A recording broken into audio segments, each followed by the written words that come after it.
დიდი ხანია უკვე საქართველოში მიდის ჭიდაობა იმასთან დაკავშირებით თუ რამდენი ამორჩეველი არის და ბუნებრივია რამდენი მოსახლეობა რამდენია საქართველოში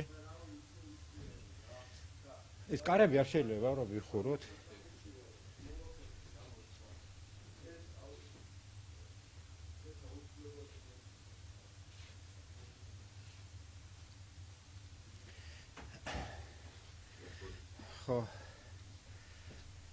და მოიცით რომ ასე ვთქვათ შექმნილი არის სამთავრობო და საოპოზიციო რაღაცა ჯგუფი რომელიც მუშაობს საარჩევნო გარემოს გაუმჯობესებაზე და ასე შემდეგ.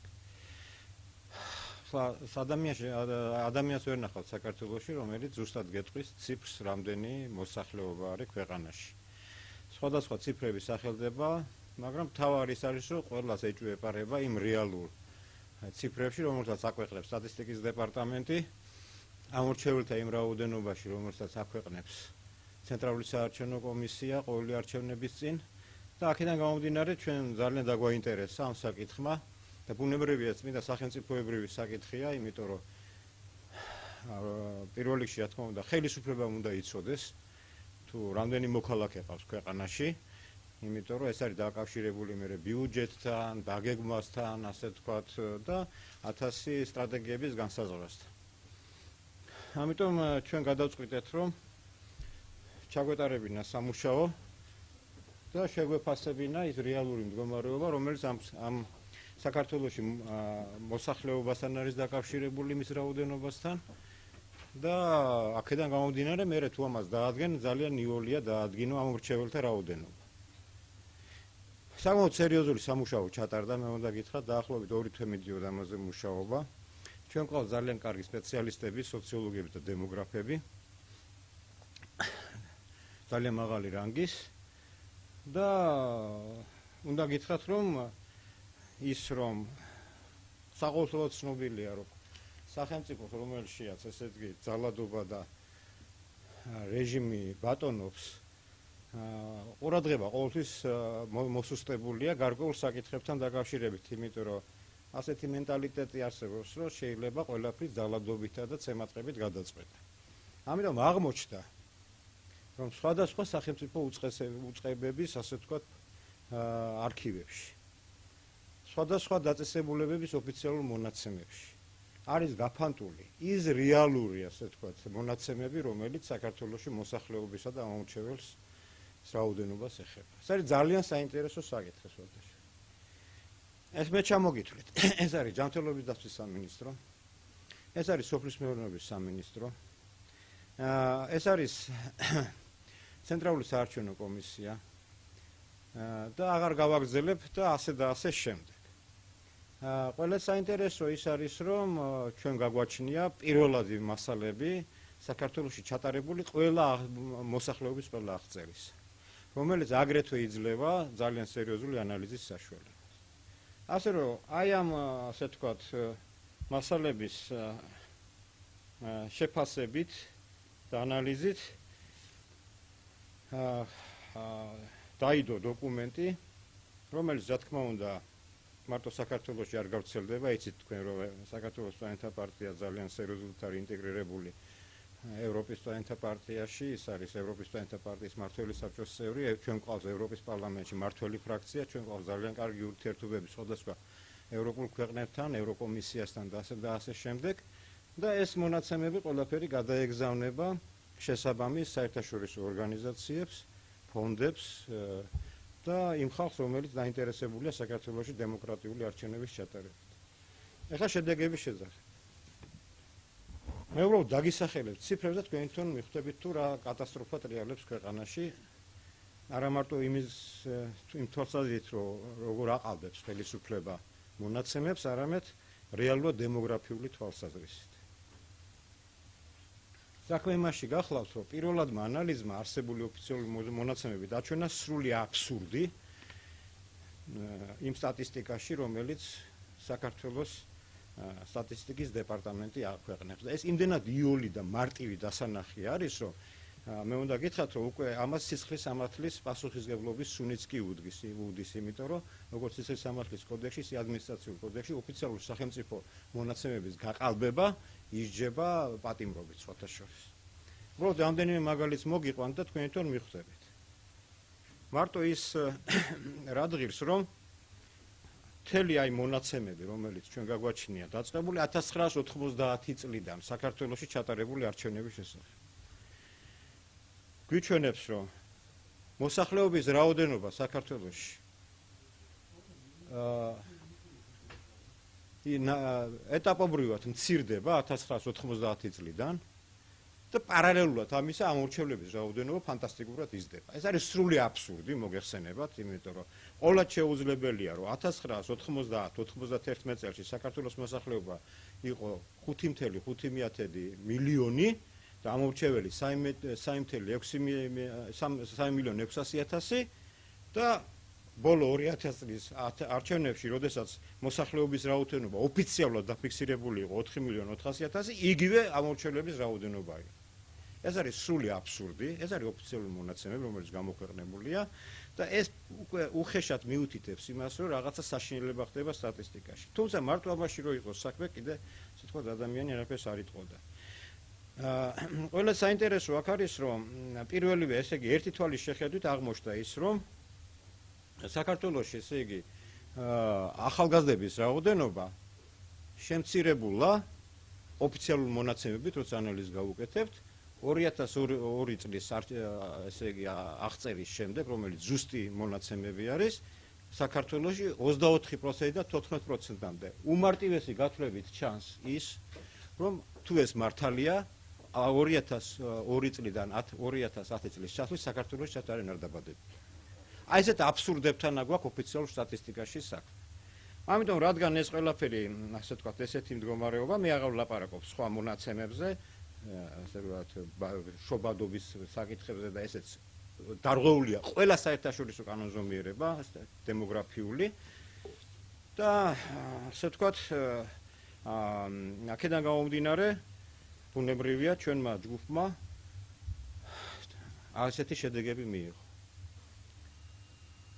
ესე იგი, საქართველოში ოფიციალური 2010 წლის სტატისტიკის დეპარტამენტის მონაცემებით ცხოვრობს 4,400,000 კაცი, დამრგვალებულად ვაუხმე სხვა ციფრი.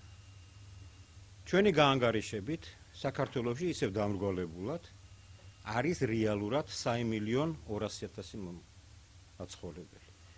1,200,000 კაცით არის გაბერილი საქართველოს მოსახლეობა. ეს 1,200,000 კაცი რეალურად არ არსებობს ქვეყანაში და ყველაზე საინტერესო არის, რომ ჩვენ მარტო ეს გლობალურად საქართველოს მასშტაბით კი არ გავაკეთებთ. ჩვენ გვაქვს მონაცემები ყველა ქალაქის, ყველა დიდი რაიონის და მათ შორის, რა თქმა უნდა, რეგიონების მიხედვით გაანგარიშებული. ვოდ გეტყვით მაგალითად.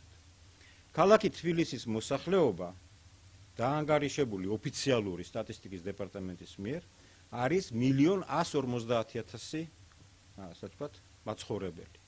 ეს 2010 წლის მონაცემები. ჩვენი მონაცემებით არის 1,30,000, სხვაობა არის დაახლოებით 117,000. შედარებით მცირე სხვაობა არის, რადგან მოგეხსენებათ 2002 წლის შემდეგ სოფლები შემოუერთეს ქალაქს და აქედან გამომდინარე ამანუშველა კიდე ქალაქს, თორე ის სოფლები რო არ შემოუერთდა, აქ იქნებოდა საშინელი კლება მოსახლეობის. მაგრამ ყველაზე ფანტასტიკური შედეგი არის სოფლები და ასე ვთქვათ პროვინციებს რო ვეძახით ჩვენ, სოფლები, დაბები და პატარა ქალაქებში არსებული მდგომარეობა. ოფიციალური მონაცემებით სოფლებში და ასე ვთქვათ დაბებში და ქალაქებში ცხოვრობს ვითომ 2,800,000 კაცი. სინამდვილეში ცხოვრობს მხოლოდ და მხოლოდ 1,700,000, ანუ 1,100,000 არის დაკლებული სოფლებში და ეს თქვენ შეგიძლიათ თავისუფლად ნახოთ, როცა ხართ სოფლებში, რეალურად იქ ფაქტობრივად დაცლილია სოფლები მოსახლეობიდან, მოგეხსენებათ, ამას დიდი ასე ვთქვათ ფილოსოფია არ ჭირდება. ეს მოსახლეობა ერთია, ბუნებრივია, მაგრამ მეორე არის ეხლა უკვე რატო არის ეს გაბერილი და ასე ვთქვათ, რასთან არის ეს კავშირში. აი ამორჩეველთა რაოდენობაზე გადავდივარ ეხლა მე საქართველოში. 2010 წლის ადგილობრივი არჩევნების მიხედვით ოფიციალური, ესე იგი, ცენტრალური საარჩევნო კომისიის მიერ დაფიქსირებული იქნა ამორჩეველთა რაოდენობა საქართველოში 3.580.000. ჩვენი გათვლებით საქართველოში ამორჩეველი არის 2.400.000 დამრგვალებული. ანუ ესე იგი, გაბერილი რაოდენობა ამორჩევლებისა საქართველოს მასშტაბით არის 1.200.000. სხვათა შორის ზუსტად ემთხვევა იმ ციფრს, რასაც ნაციონალური მოძრაობა იღებს საერთოდ არჩევნებში ვარდების რევოლუციის შემდეგ. 1.60.000, 1.100.000 და ასე და ასე შემდეგ. თბილისში ამორჩევლის რაოდენობა გაზრდილი არის 200.000-ით. სოფლებში და პატარა ქალაქებში დაახლოებით 900.000-ით. მე ახლა თქვენ პრეს-რელიზი დაგირიგდებათ, აგერ არის ეს ციფრების ყველაფერი, რომელიც თქვენ შეგიძლიათ გამოიყენოთ, მაგრამ მანდ არ არის რეგიონების მიხედვით, უბრალოდ მე ჩამოგითვლით ახლა რეგიონებს, იმიტომ ძალიან საინტერესოა რეგიონების მიხედვით. თუ ესე იგი როგორ არის, ასე ვთქვათ, დარღვეული ასე ვთქვათ, საარჩევნო პროცედურები და აქედან გამომდინარე, როგორ არის გაზრდილი ხელოვნურად ამორჩეველთა რაოდენობა. სამცხე-ჯავახეთში ყველაზე კატასტროფული მდგომარეობა არის მთიან რეგიონებში. მაგალითად, რაჭა-ლეჩხუმისა და სვანეთის, ქვემო სვანეთის რეგიონში ამორჩეველთა რაოდენობა გაბერილია 80%-ით. ცხეთათიანეთში 75%-ით. გურიაში მაგალითად ყველაზე ფანტასტიკური სიტუაცია, ფაქტურად ორჯერ არის გაბერილი ამორჩეველთა სიები და დაახლოებით 95%-ით მეტი არის დაფიქსირებული ამორჩეველი. ასევეა სამეგრელო ზემო სვანეთში დაახლოებით 80%-ით არის ასე ვთქვათ გაზრდილი ამორჩეველთა რაოდენობა და ასე და ასე შემდეგ. მე უნდა გითხრათ, რომ ეს მონაცემები იძლევა ძალიან კარგი ანალიზის საშუალებას თუ რატო ასე ვთქვათ ართმობს ხელისუფლება არანაირად მაგალითად პროვინციებში პოზიციებს. იცით რომ ამ მოლაპარაკებების დროს ასე ვთქვათ ესე წინადადება არსებობს, რომ თითქოს დაეთანხმა ხელისუფლება ოპოზიციას, რომ შეიძლება თბილისში ჩაატარონ ბიომეტრიული არჩევნები, ასე ვთქვათ, ხო? ბუნებრივია, შეიძლება ამაზე დათანხმდეს, იმიტომ რომ ყველაზე დიდი, ესე იგი, ფანტასტიკური, ასე იგი, გაყალბებები არის სწორედ პროვინციებში და სოფლებში და იმის დათმობას ხელისუფლება არ აპირებს. როგორც კი დათმობს პროვინციებს, როგორც კი დათმობს პატარა ქალაქებს და იმ წუთში ხელისუფლება წავა ან ფსიქიატრიულში, ან და წავა იმაში, რა ქვია, ციხეში. აი ეს არის მთელი უბედურება ამ ჩვენი, ასე ვთქვათ, სიტუაციისა. ამიტომ ბუნებრივია, რომ ბრძოლა არის მარტო საჭირო არა მარტო თბილისში, ასე ვთქვათ, რეალური სიტუაციის დასადგენად, არამედ საჭირო არის ბრძოლა მთელი საქართველოს მასშტაბით. ნაციონალური მოძრაობა ოფიციალური მონაცემებით თავისი ხმების 80%-ს იღებს პროვინციებში. ამიტომ მას პროვინციები, მისთვის პროვინცია თავისი გაბერილი სიებით მისთვის არის სასიცოცხლოდ მნიშვნელოვანი. ეს არის სიცოცხლის საქმე ნაციონალური მოძრაობისათვის. მოვიგებთ პროვინციას, ნაციონალური მოძრაობა, ასე ვთქვათ, დამარცხდება საქართველოში სამუდამოდ. მაგრამ მხოლოდ ამაში არ არის საქმე, მთელი უბედურება ის არის, რაში ჭირდება საქართველოს ხელისუფლებას, აი ამ მოსახლეობის რაოდენობის დამახინჯება. თქვენ იცით, რომ 1000-ის, როდესაც სააკაშვილი დადის საერთაშორისო დონეზე, ის სხვადასხვა ინდექსებს და სხვადასხვა ციფრებს ხმარობს იმისათვის, რომ დაადასტუროს, რომ საქართველო არის მოწინავე, ასე ვთქვათ, სახელმწიფო მსოფლიოში. როგორც კი თქვენ გადახვალთ რეალურ მოსახლეობის რაოდენობაზე, ეს ინდექსები ხდება იმ წუთშივე საშინელ, ესე იგი, რაოდენობა, ესე საშინელ ხასიათს-ღებულობს. მე რამდენიმეს გეტყვით მარტო. თუ თქვენ გაითვალისწინებთ რეალურ მოსახლეობას საქართველოში, რომელიც ჩვენ დავადგინეთ, აღმოჩნდება, რომ საქართველოში მაგალითად შინაგან საქმეთა სამინისტროს თანამშრომელთა რაოდენობა ერთსულ, ესე იგი 1000 კაცზე არა 6-ია, არამედ არის 9.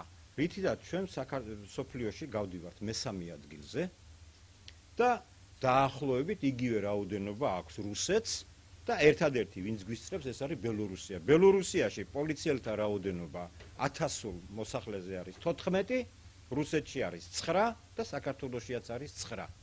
როდესაც ეს იგი ესტონეთში არის 2, ესა ლიტვაში 3 და ასე და ასე შემდეგ. ანუ უკვე როგორც კი თქვენ რეალურ ციფრს აჩვენებთ მოსახლეობისა, უკვე გამოდის, რომ საქართველოში არის რეალური ბელორუსიისა და რუსეთის ტიპის, ასე ვთქვათ, პოლიციური რეჟიმი, რისი დაფიქსირებაც საქართველოს ხელისუფლებას არ უნდა. მეორე ციფრი, რომელიც აგრეთვე საინტერესო იქნება მოსახლეობისათვის და მედიისათვის, ეს გახლავთ პატიმართა რიცხოვნობა